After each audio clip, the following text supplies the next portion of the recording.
So I want to talk a little bit about rate locks on when you go ahead and lock in an interest rate. So whether you're doing a home purchase or you're doing a refinance, you will need to lock in your interest rate to make sure it's secure through to your closing date. Okay, so normally we would lock in once you go under contract. There are situations where you can lock and shop.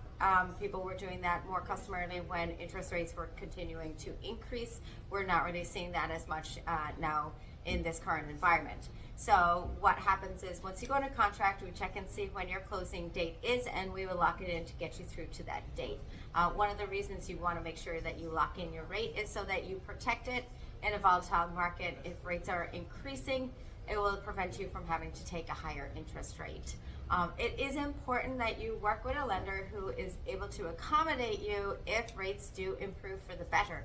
So we call this a renegotiation. So if rates do drop down lower during the process, that you are able to take advantage of that at Neighborhood Loans. We certainly allow you to do that once during the process.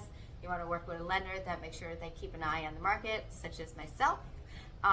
Also, we lock in increments of days, right? So you lock in for 30 days, 45, 60 days. If you need to do an extended rate lock past that, you will either incur some costs or take a higher interest rate. Reason being is when we're locking in, the bank is then taking on the risk that they will still give you that rate even if rates do increase. So normally they pass on a small charge to you for that. If you have any questions on rate locks, please let me know.